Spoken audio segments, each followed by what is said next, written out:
आप सबका free time academy में स्वागत है।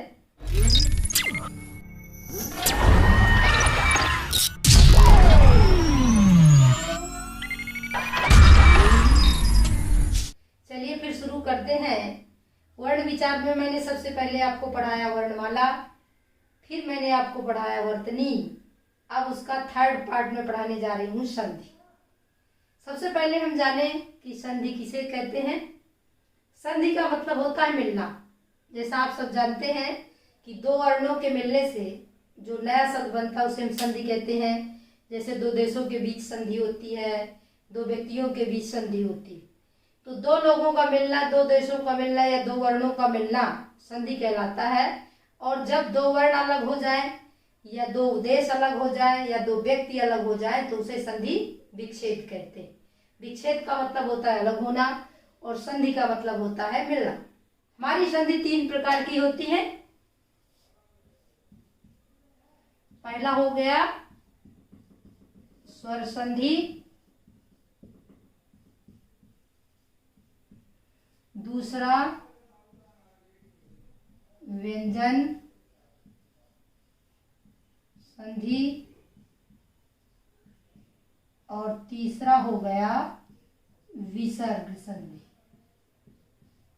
विसर्ग संधि। सबसे पहले आप जानेंगे स्वर संधि किसे कहते हैं। अभी आपने पढ़ा संधि किसे कहते हैं, फिर संधि को तीन पार्टों में बांटा गया, स्वर संधि, व्यंजन संधि और विसर्ग संधि। अब हम जानेंगे कि स्वर संधि किसे कहते हैं। जहां दो स्वरों का आपस में मेल हो, यानी स्वर के बाद अगला शब्द स्वर आए तो दो स्वरों के मेल से जो नया शब्द बनता है उसे हम स्वर संधि कहते हैं। जैसे विद्या, धन, आलय, बराबर आपका हो गया विद्यालय। यहां आप देख रहे हैं कि बड़ा आ प्लस बड़ा, इन दोनों के मिलने से बड़ा आ यहां बन गया विद्यालय। जैसे आप लिखते हैं परीक्षा, धन, अर्थी, बराबर परीक्षार्थी। परीक्षार्थी। यहां आप देख रहे हैं कि बड़ा आ छोटा आ मिलकर बड़ा बन गया परीक्षार्थी। ये आपका हो गया स्वर संधि। फिर अगला आपका आता है व्यंजन संधि। जब व्यंजन के साथ या व्यंजन के आगे स्वर या व्यंजन आए वहां व्यंजन संधि होती है। व्यंजन की सबसे बड़ी पकड़ होती है कि व्यंजन का पहला वर्ण, पहले वर्ण का जो अंतिम होता है वो हलंत होता है। जैसे आप लिखते हैं उत, धन, योग, बराबर आपका बन जाएगा उद्योग। जैसे आप लिखते हैं सत, धन, जन, बराबर हो जाएगा सज्जन। ये आपकी हो गई विसर्ग संधि। इधर आपका ता हलंत है, पहले वर्ण का अंतिम, और इधर या दोनों व्यंजन है, व्यंजन से व्यंजन के योग से भी व्यंजन संधि बनेगी। और इधर भी पहले वर्ण का लास्ट शब्द जो पहला वर्ण है वो हलंत है ता, और इधर जा, यहाँ भी व्यंजन से व्यंजन मिलकर व्यंजन संधि बन गई। तो व्यंजन से व्यंजन के मेल से भी हमारी व्यंजन संधि बनती है, व्यंजन और स्वर के मेल से भी हमारी व्यंजन संधि बनती है। अब आता है विसर्ग संधि। थर्ड पार्ट है आपका विसर्ग संधि। आपने अक्सर संस्कृत में ये बिंदियां लगी देखी होंगी। बिंदियों का मतलब होता है विसर्ग। जहां विसर्ग के आगे स्वर या व्यंजन आए और उसके साथ विसर्ग लगा हो वहां विसर्ग संधि। जब स्वर या व्यंजन का मेल होता है और पहले पार्ट में पहला जो पद का लास्ट वर्ण है उसमें विसर्ग लगा होता है वहां विसर्ग संधि होती है। जैसे आप देखते हैं तपाह, धन, बल, बराबर तपोबल। जैसे आपने देखा मनः धन बल बराबर मनोबल। यहाँ आप देख रहे हैं कि विसर्ग का लोप हो जाता है और विसर्ग का लोप होने के बाद ओ आ जाता है। विसर्ग हमारा लोप हो गया और विसर्ग की जगह ओ आ गया। इस प्रकार आपने देखा स्वर संधि किसे कहते हैं और किस प्रकार हम स्वर संधि निकालते हैं। फिर व्यंजन संधि किसे कहते हैं, उसका एग्जाम्पल क्या है। फिर विसर्ग संधि में किसका प्रयोग, विसर्ग का प्रयोग होता है। अब आगे हम पढ़ेंगे स्वर संधि के 5 भेद होते हैं। अभी मैंने आपको बताया कि स्वर संधि, व्यंजन संधि, विसर्ग संधि, ये तीनों संधियों की जानकारी दी गई। अब हमारी स्वर संधि को 5 भागों में बांटा गया। पहला दीर्घ स्वर संधि, दूसरा गुण स्वर संधि और तीसरा वृद्धि स्वर संधि, चौथा यण स्वर संधि और पांचवा आयाति स्वर संधि। सबसे पहले चलते हैं दीर्घ स्वर संधि। जहां ह्रस्व स्वर या दीर्घ स्वर का आपस में मेल होता है तो दीर्घ स्वर बनता है। छोटा आ प्लस छोटा आ को करने से बड़ा आ, इन्हें ह्रस्व स्वर प्लस ह्रस्व स्वर को मिलाने से दीर्घ स्वर बन गया। तो आ प्लस आ बराबर आ। अब आप एग्जाम्पल पर जाएंगे। देव धन अर्चन, तो आ में भी छोटा आ है और अर्चन में भी छोटा आ है। इस तरह इन दोनों को मिलाने से हमारा ये दीर्घ स्वर बन गया देवार्चन। फिर आप आएंगे ह्रस्व आ और दीर्घ आ। इन दोनों को ह्रस्व और दीर्घ आ को मिलाने से दीर्घ आ बन जाता है। यहाँ हम एग्जाम्पल लेते हैं। धर्म धन आर्थी, धर्म में आपने देखा छोटा आ और आर्थी में बड़ा आ।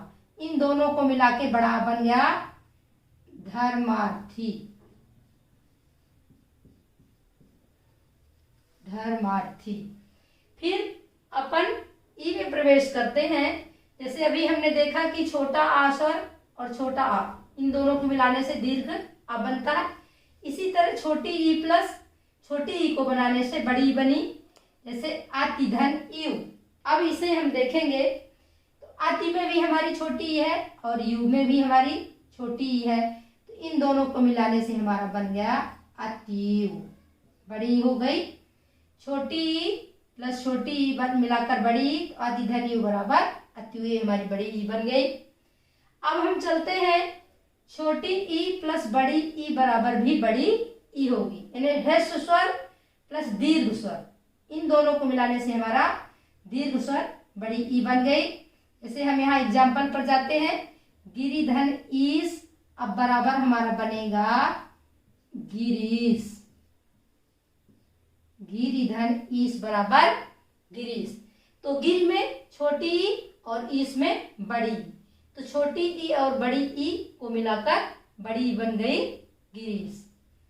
फिर हम आते हैं बड़ी ई प्लस बड़ी ई, यानी दीर्घ स्वर प्लस दीर्घ स्वर बराबर दीर्घ स्वर। छोटी बड़ी ई प्लस बड़ी ई बराबर बड़ी ई। तो रजनी धन ईस, एग्जाम्पल इसका है। नी भी आपकी बड़ी ई है और ई भी बड़ी ई है। इन दोनों को मिलाकर बन गया रजनीश। इधर आप देख रहे हैं कि हमारी बड़ी ई रजनीश में आ जाती है। अब हम चलते हैं ह्रस्व उ प्लस ह्रस्व उ, छोटा उ प्लस छोटा उ बराबर बड़ा उ। तो ह्रस्व उ हमारा स्वर हो गया प्लस ह्रस्व उ हमारा स्वर, तो ये दोनों ह्रस्व स्वर है और इन दोनों को मिलाने से दीर्घ स्वर उ बन गया। तो भानु धन उदय बराबर भानुदय। भानुदय। मैंने आपको बताया कि छोटा उ प्लस छोटा उ को मिलाने से बड़ा उ बनता है। तो भानु में छोटा उ है और इधर छोटा उदय में भी छोटा उ है। इन दोनों को मिलाकर बड़ा उ बन गया भानुदय। अब अपन चलते हैं छोटा उ प्लस बड़ा उ, इन्हें ह्रस्व स्वर प्लस दीर्घ स्वर। तो छोटा उ प्लस बड़ा उ को मिलाकर बड़ा उ बन गया। तो लघु धन ऊर्मी, लघु में छोटा उ आ गया और उ में बड़ा उ है, ऊर्मी में बड़ा उ है। इन दोनों को मिलाकर बनेगा लघूर्मी। इसी प्रकार अब अपन चलेंगे कि दीर्घ स्वर प्लस दीर्घ स्वर, यानी बड़ा उ प्लस बड़ा उ बराबर बड़ा उ। तो भू धन उष्मा, भू में भी बड़ा उ है और ऊष्मा में भी बड़ा ऊ है, तो हमारा दीर्घ स्वर बन जाएगा भूष्मा। इस प्रकार हमारी दीर्घ स्वर संधि कंप्लीट होती है। अब आप देखेंगे गुण स्वर संधि। तो सबसे पहले हमें जानने की गुण स्वर संधि की परिभाषा क्या होती है। यदि ई स्वर, उ स्वर या री स्वर के बाद कोई भिन्न स्वर आता है तो ई ए में बदल जाएगी, ई को मिलाकर ए बन जाएगा, उ को मिलाकर ओ बन जाएगा और री को अर में बदल देते। अब यहाँ आप देखेंगे जैसे नरधन इंद्र। अब इधर आप देख रहे हैं कि नर में आ भिन्न स्वर आ गया ई के साथ, तो ए में बदल जाएगी, नरेंद्र बन जाएगा। नरधन इंद्र बराबर नरेंद्र। फिर आप देख रहे हैं सोमधन ईस में, सोम में आ है भिन्न स्वर और बड़ी ई, दीर्घ ई आ गई, तो इन दोनों को मिला के ए बन गया सोमेश। सोमेश। अभी आपने पढ़ा है यदि ई के संबंध में कोई भिन्न स्वर आता है तो उन दोनों के मेल से ई ए में बदल जाती है। आपने देखा कि नरधन इंद्र में नर में आ गया ई के संपर्क में, जिसके कारण नारेंद्र ए में बदल गया। इसी तरह सोमधन ईस में आपने देखा कि सोम में छोटा आ भिन्न स्वर है और बड़ी ई के संपर्क में आने से ए में बदल गया, तो सोमधन ईस बराबर सोमेश बन गया। अब आप पढ़े हैं कि जब छोटा ऊ या बड़ा ऊ के संपर्क में कोई भिन्न स्वर आता है तो ऊ को ओ में बदल देते हैं, या ऊ को मिलाकर दीर्घ स्वर या ह्रस्व स्वर ऊ को मिलाकर ओ हो जाता है। अब यहाँ देख रहे हैं वीर धन उचित। तो वीर में आप देख रहे हैं कि छोटा आ गया भिन्न स्वर, तो वीर धन उचित को मिलाकर हमारा बन जाता है वीरोचित। वीरोचित। फिर इधर पर धन उपकार, पर में आप देख रहे हैं आ भिन्न स्वर है और ऊ के संपर्क में भिन्न स्वर आने के कारण ये परधन उपकार बदल गया ओ में परोपकार। परोपकार। इधर ऊ और आ भिन्न स्वर मिलकर ओ में बदल गए, परोपकार हो गया। फिर बड़ा ऊ के संपर्क में भी इन्हें दीर्घ ऊ स्वर के संपर्क में कोई भिन्न स्वर आता है तो ए भी ओ में बदल जाता है। जैसे आपने देखा सूर धन ऊर्जा।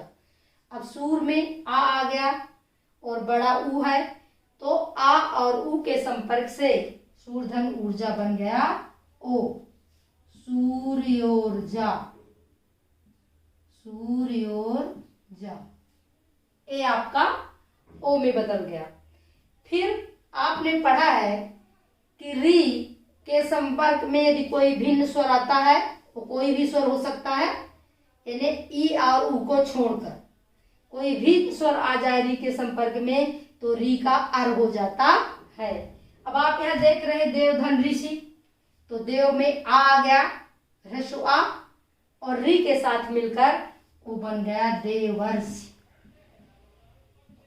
देवर्षि। यहाँ आपने देखा कि देवधन ऋषि मिलकर देवर्षि बन गया, यानी री के संपर्क में कोई भिन्न स्वर छोटा आ आने के कारण ये देवर्षि री आर में बदल गई। फिर आपने देखा राजधन ऋषि। राज में हमारा छोटा आ ह्रस्व स्वर है और री के संपर्क में आ के आने से ए राजर्षि में बदल गया, री राजर्षि। री हमारी अर में बदल गई क्योंकि री के संपर्क में ह्रस्व आ गया भिन्न स्वर, जिसके कारण री अर में बदल गया। तीसरा आता है आपका वृद्धि स्वर संधि। जैसे आपने अभी गुण स्वर संधि में पढ़ा, यदि ई उ और री के संबंध में कोई भिन्न स्वर आता है तो ई का या उ का ओ और री का अर हो जाता है। उसी प्रकार अब आप वृद्धि स्वर संधि में जानेंगे कि यदि ए है या ओ के संपर्क में कोई भिन्न स्वर आता है तो ए आई का आय ओ औ का औ हो जाता है, यानी ए आई में बदल जाता है, ओ औ में बदल जाता है।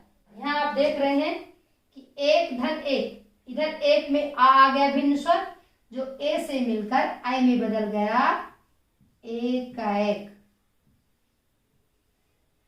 फिर इधर आपने देखा मत धन एक, ये भी आपको बताया गया है कि ए या आय स्वर के संपर्क में कोई भिन्न स्वर आता है तो आय भी आय में बदल जाता है। तो इधर मत में आ हो गया भिन्न स्वर, जो प्लस आय से मिलकर आ और आय दोनों मिलकर आय में बदल गए, तो ए हो गया मताएक,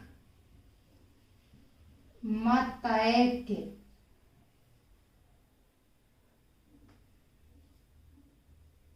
मताएक, क्योंकि मत में आ हो गया ह्रस्व स्वर और आय से मिलकर ये दोनों मिलकर आय में बदल गए, मताएक। फिर आपने पढ़ा है कि सदा धन एव, तो सदा में आप देख रहे हैं कि बड़ा आ है दीर्घ स्वर, जो ए से मिलकर आई में बदल गया, तो क्या हो गया, सदा धन एव बराबर सदैव। ये यहाँ दीर्घ आ और ए मिलकर आई में बदल गए।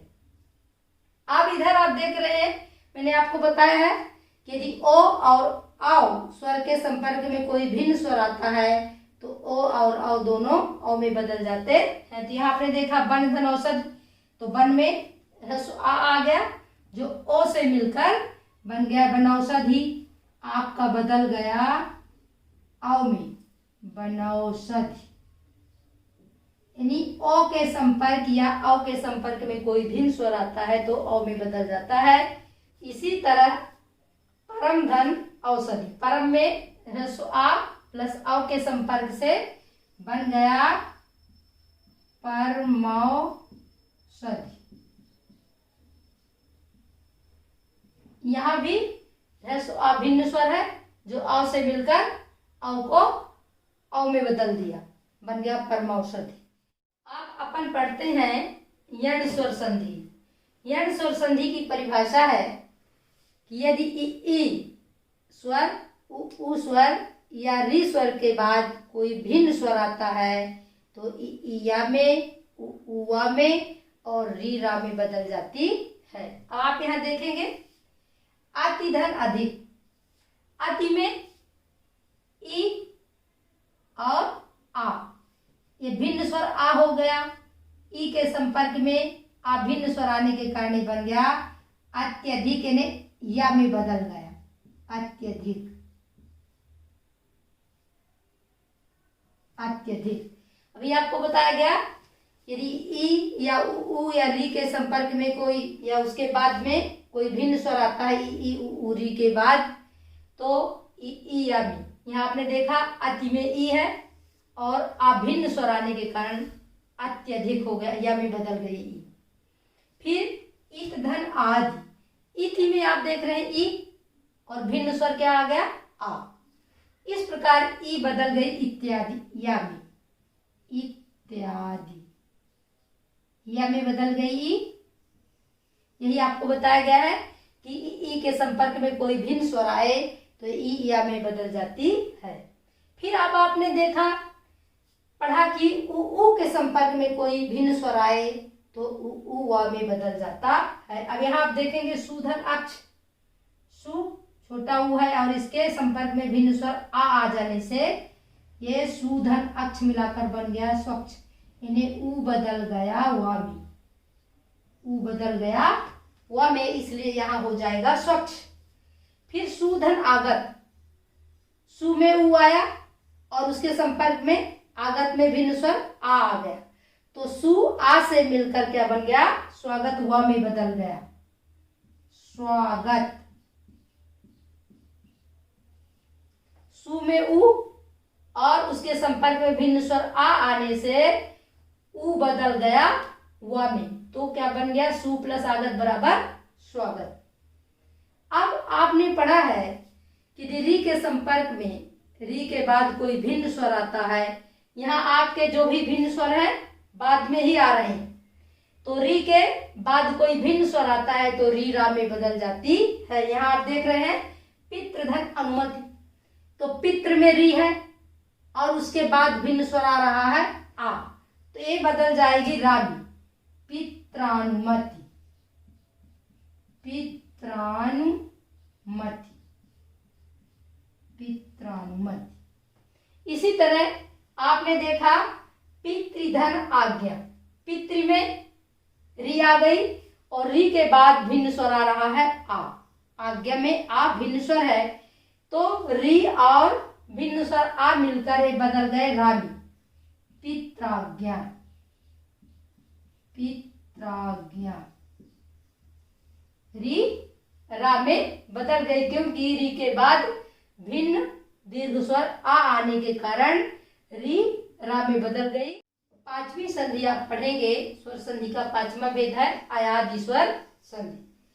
अयादि स्वर संधि की परिभाषा है यदि ए ओ औ के संपर्क में या बाद में कोई भिन्न स्वर आता है तो ए का आय का आय, ओ का आव और औ का आव हो जाता है। इधर आप देखेंगे कि ने धन अन, ने में ए और भिन्न स्वर उसके संपर्क में आ गया आ, तो ए और आ मिलकर आय में बदल गए तो ने धन अन बराबर हो गया नयन।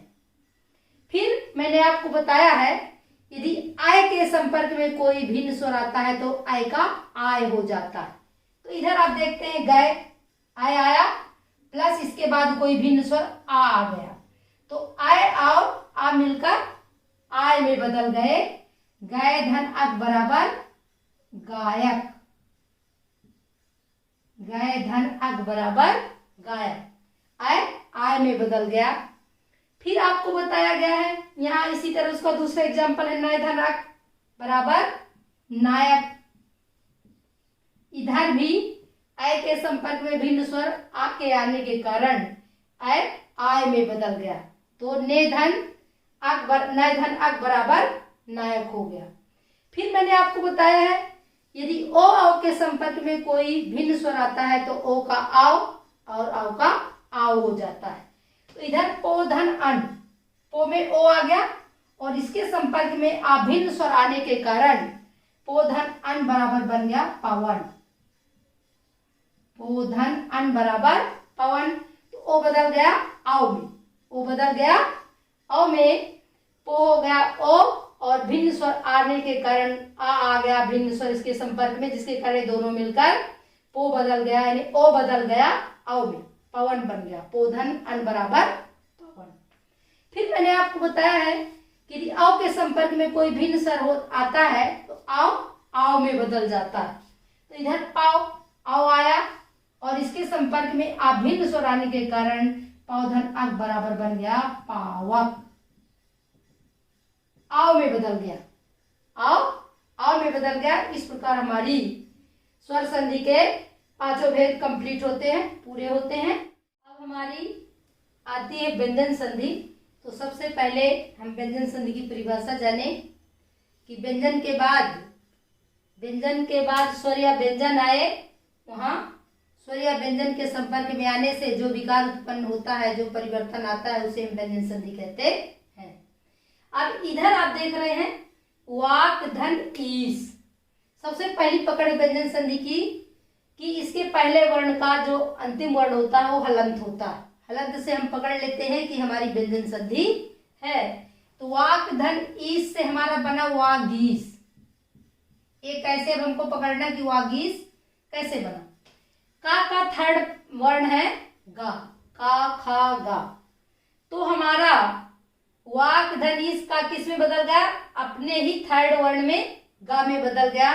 तो वाक धन ईस बराबर बन गया वागीस। अब इधर आप देख रहे हैं दिक धन अंत।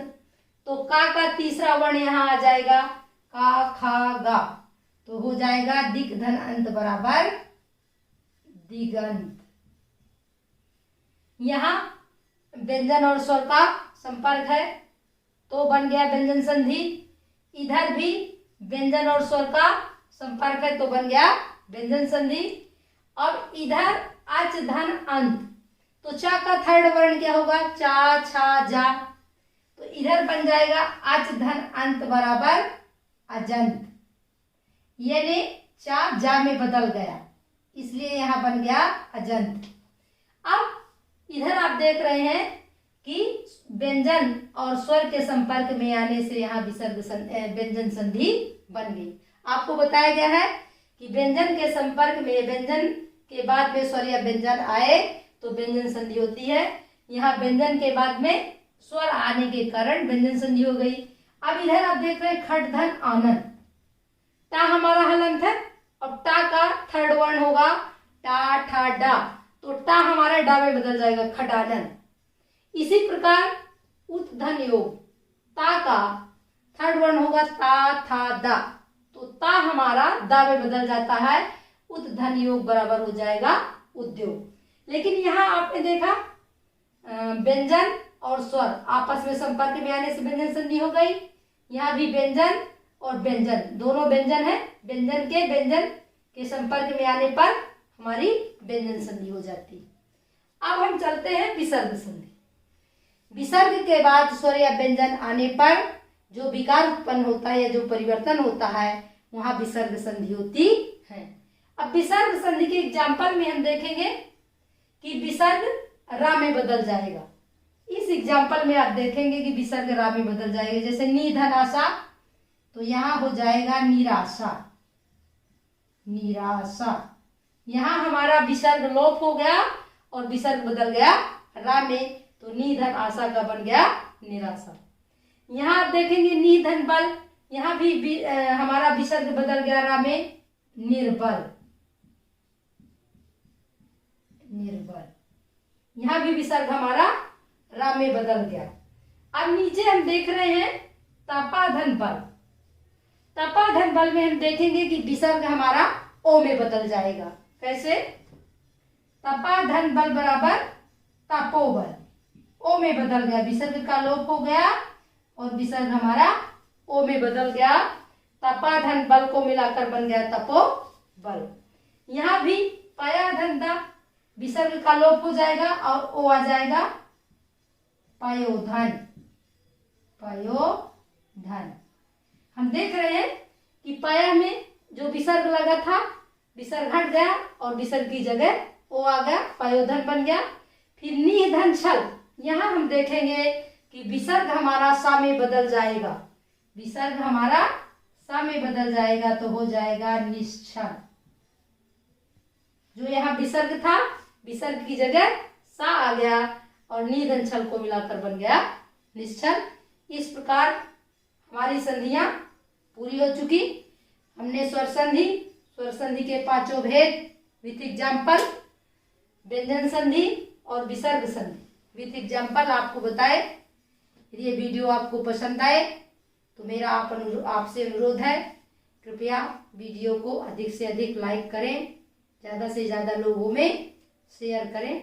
धन्यवाद।